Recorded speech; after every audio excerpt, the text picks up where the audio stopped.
Hello, my dear students. Welcome to Rajni Ma'am's English class. So today we are going to do 42nd worksheet of English, and this is for 8th standard and this is for 20th December 2021. तो बच्चों आज भी हम यही वाला lesson करने वाले हैं. This is Jodie's phone and today is the 7th part of this lesson we are going to do. और इसमें फिर से अब पिछली कहानी आई सपोज आपको याद है कि जब वहां से मिलविल जो था उसको छोड़कर बच्चे को जॉडी को वहां जंगल में चला जाता है और अब जॉडी है धीरे धीरे आगे बढ़ रहा है और फिर उसके बाद में अब क्या होता है चलिए पता करते हैं. So read the following passage from the lesson. ये आपको फिर से ये पैसेज अब पढ़ना है आगे का लेसन में से और इसके बाद में इससे रिलेटेड क्वेश्चन समझने हैं. So this is moving towards the end of the story. अब देखते हैं स्टोरी में आगे क्या हो रहा है. Movement directly in front of him startled him so that he tumbled backwards. तभी उसके सामने कुछ आहट सी हुई, कुछ मूवमेंट हुई जिसने कि उसे स्टार्टल्ड कर दिया, मतलब हैरान कर दिया उसे. और फिर उसने क्या किया, उसने एकदम से जो अपना है रुख पलट लिया. टम्बल्ड वैसे लुढ़कना होता है लेकिन यहां पर है कि उसने एकदम से टर्न लिया backward. The fawn lifted its face to his. Fawn जो था उसने अपना फेस उसकी तरफ किया. It turn its head with wide wondering motion and shook him through with the stare of its liquid eyes.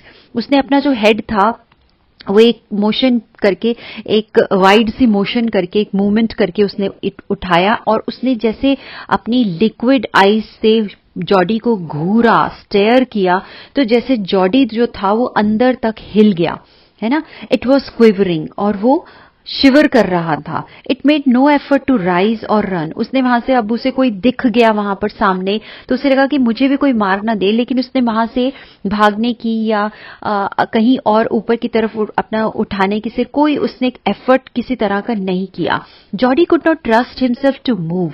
Jordi इसलिए नहीं हिल पा रहा था क्योंकि उसे विश्वास ही नहीं हो रहा था कि मैंने उसको जिसको मैं ढूंढने के लिए वहां पर आया हूं वो मुझे सामने दिख गया है. सो उसने धीरे से विस्पर किया. विस्पर मतलब फुसफुसाना है ना, स्पीकिंग वेरी सॉफ्टली. कई बार आप चाइनीज विस्पर कानों में बोलते हैं ना, एक दूसरे के गेम खेलते हैं, तो दैट इज कॉल्ड विस्परिंग. बहुत धीरे धीरे बोलना. उसने क्या बोला धीरे से, इट्स मी, कि मैं हूं. मतलब एक्चुअली वो उसको कहना चाहता था कि डरो मत, ये तो मैं हूं, मैं तो तुम्हें ढूंढने के लिए ही आया हूं, है ना. तो इसलिए उसने धीरे से विस्पर किया कि कहीं वो डर ना जाए. The fawn lifted its nose scenting him. जो फॉन था फिर उसने अपना नोज उठाया और उसे स्मेल करने लगा. सेंटिंग मीन्स स्मेल करना होता है ना. जानवर होते हैं जो वो एनिमल्स ज्यादातर क्या करते हैं, ह्यूमन बींग्स की स्मेल से उसको पहचानते हैं, तो उसने उसे स्मेल करने की कोशिश की. He reached out one hand and laid it on the soft neck. उसने अपना एक हाथ ऊपर की तरफ उठाया और उसका जो सॉफ्ट सा नेक था, उसकी जो गर्दन थी, उसके ऊपर रखा. The touch made him delirious. उसने जो टच किया जॉडी ने जैसे उसको, तो it made him delirious. Delirious का मतलब होता है कि यहां पर है, वैसे डिलीरियस का मतलब है यहां पर बहुत excited. He moved forward on the fours until he was close beside it. तो वो भी जॉडी भी ऐसे कोशिश कर रहा था कि वो भी जैसे अपने हाथों और पैरों से जैसे एनिमल चलते हैं ना धीरे धीरे से, वो भी उसकी तरह चलकर उसके एकदम क्लोज फॉन के पहुंचा. He put his arms around its body. तो उसने अपनी बाजुएं जो थी उसकी बॉडी के आसपास घेर ली, यानी कि उसको गले लगाने की कोशिश की. A light convulsion passed over it, but it did not stir. जैसे ऐसे लगा कि एक सिहरन सी उसकी बॉडी में से गुजर कर गई है, लेकिन वो वहां से हिला नहीं. स्टर मतलब हिलना, वो वहां से हिला नहीं. He stroked its sides as gently as though the fawn were a china deer and he might break it. उसने उसे जैसे पैट किया ना, धीरे धीरे. स्ट्रोक्स मतलब धीरे धीरे हाथ चलाते हुए उसकी साइड्स में जैसे जेंटली वो उसको प्यार करने लगा. और ऐसे लग रहा था कि वो उसे लगा कि शायद कोई चाइना डियर है, कोई खिलौने वाला डियर है जिसको वो प्यार कर रहा है. ही माइट ब्रेक इट, कि कहीं वो टूट ना जाए. Its skin were so very soft. जो उसकी स्किन थी वो बहुत ज्यादा सॉफ्ट थी. It was sleek and clean and had a sweet scent of grass. उसकी जो स्किन थी कैसी थी, बहुत स्लीक थी, बहुत हिरन की जो होती है बहुत ज्यादा पतली सी होती है, और वो तो छोटा बच्चा था इसलिए उसकी जो स्किन थी वो बहुत ज्यादा स्लीक थी, पतली थी, क्लीन, साफ सुथरी थी. और उसके अंदर से जैसे ग्रास में से गुजर के जा रहा था ना, तो उसकी बॉडी में से ग्रास की खुशबू सी आ रही थी. He rose slowly and lifted the fawn from the ground. तो जॉडी ने जैसे वो थोड़ा धीरे से ऊपर की तरफ उठा और उसने जॉडी को जैसे अपनी ग्राउंड से अपनी बाहों में ले लिया. इट्स लेग्स हंग लिम्पली.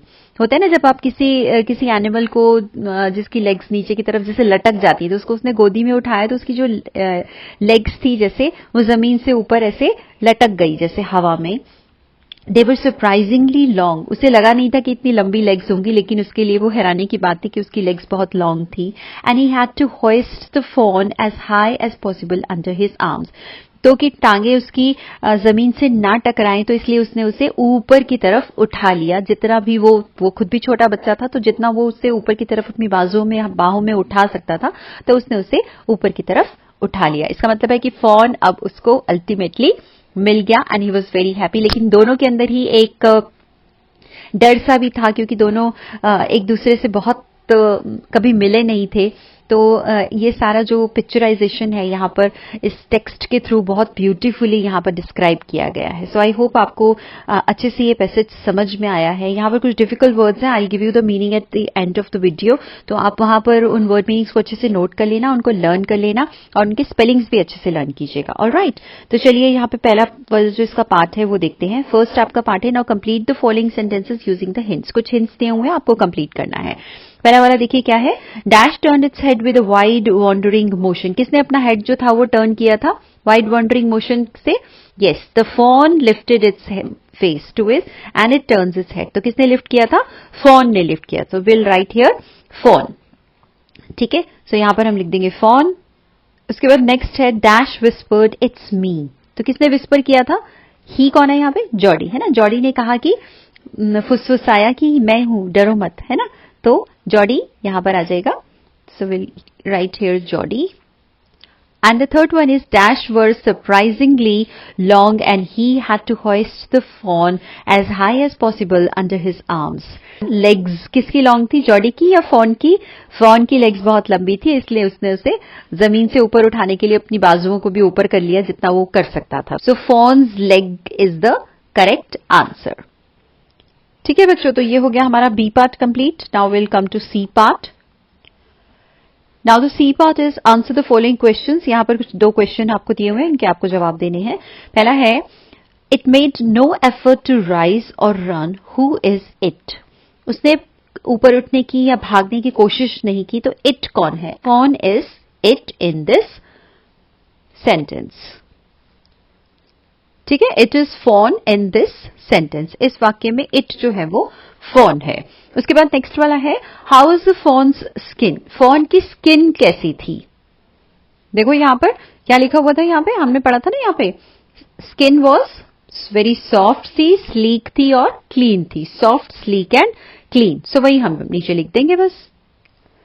ठीक है जी, सॉफ्ट थी, स्लीक थी और क्लीन थी. अब नेक्स्ट पे आ जाते हैं. Choose the appropriate word from the box given below and complete the paragraph.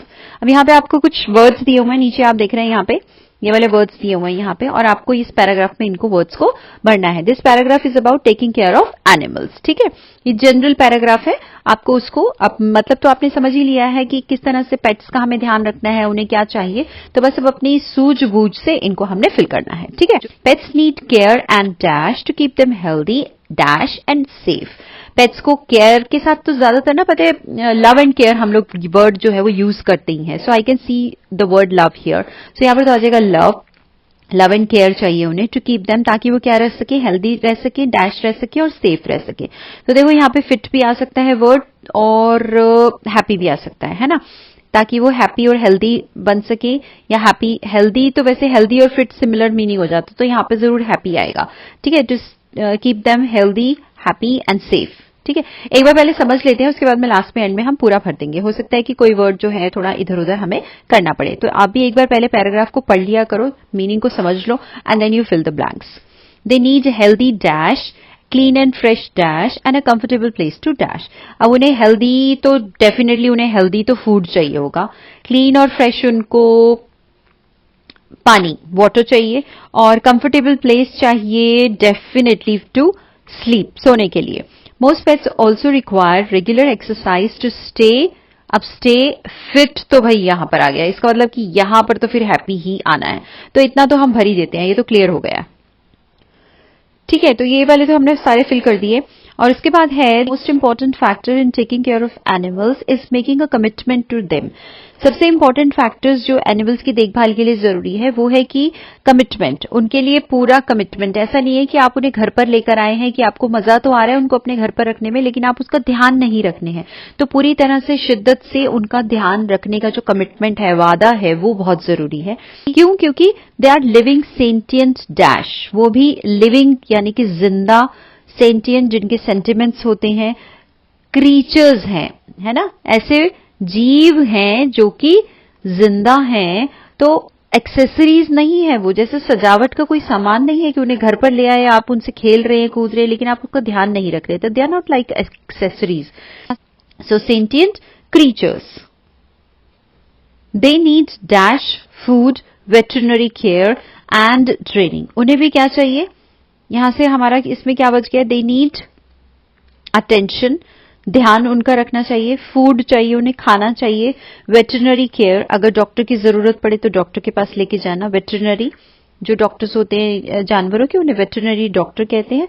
और वेटरनरी केयर मतलब जब भी उन्हें डॉक्टर के पास जाने की जरूरत हो तो उन्हें ऐसी केयर दी जानी चाहिए। साथ साथ उन्हें ट्रेनिंग भी चाहिए। They need a dash environment, और किस तरह का एनवायरमेंट उन्हें चाहिए? डेफिनेटली उन्हें एकदम क्लीन एनवायरमेंट चाहिए एंड जेंटल रिस्पेक्टफुल हैंडलिंग। और बहुत ऐसा नहीं है कि बहुत हार्श तरीके से आप उन्हें उनको पकड़ें, या तो उन्हें बड़ी जेंटल सी और रिस्पेक्टफुल, उनको भी सम्मान की जरूरत है, उनको भी आदर देने की जरूरत है। तो ये सारी चीजें आपको ध्यान रखनी है। और अगर कभी पैराग्राफ आता है आपको कुछ एनिमल्स के बारे में, how to take care of animals, या एनिमल्स को के बारे में कुछ और आपको बताना है, तो इस तरह की चीजें आप उसके अंदर यूज करिएगा। ठीक है बच्चों, तो ये सारा आपके ये पैराग्राफ जो है हमारा कंप्लीट हो गया। मैं थोड़े से आपको वर्ड मीनिंग्स जो इसमें काफी डिफिकल्ट आए हैं इसके अंदर, वो मैं आपको समझा देती हूँ, और इसको फिर आप उसके बाद में अच्छे से रीड करिएगा, उसके वर्ड मीनिंग्स लिखिएगा, उसके बाद में फिर ये वाली वर्कशीट कंप्लीट करना। ठीक है, जल्दी से वर्ड मीनिंग्स को देख लो। पहला है स्टार्टल्ड, जैसे मैंने बताया था स्टार्टल्ड मतलब होता है सरप्राइज्ड, हैरान हो जाना। टम्बल्ड वैसे लुढ़कना होता है, यहां पर है कि एकदम से गोल घूम के टर्न किया उसने। लिफ्टेड उठाना, रेस करना। क्विवरिंग, शिवरिंग, ट्रेम्बलिंग, ठीक है। ट्रस्ट मतलब फेथ, विश्वास करना। विस्पर्ड मैंने आपको बताया फुसफुसाना या spoke in a low voice. Scenting होता है स्मेलिंग, सूंघना। और डिलीरियस, यहां पर आया डिलीरियस का मतलब वेरी एक्साइटेड। और कन्वर्जन होता है शिवर करना, जैसे कंपकपी सी होती है ना कि उसने उसे हाथ लगाया, उसको अच्छा लगा कि ये मुझे मारने नहीं आया, मुझे प्यार कर रहा है, तो उसे एकदम कन्वर्जन हुआ। ठीक है, सो ये हो गए आपके वर्ड मीनिंग्स। इस आप वर्कशीट को बहुत अच्छे से कर लो, समझो अच्छे से चीजों को और मेहनत करो। Alright, so keep smiling, keep learning and keep watching Rajni Ma'am's video. Bye.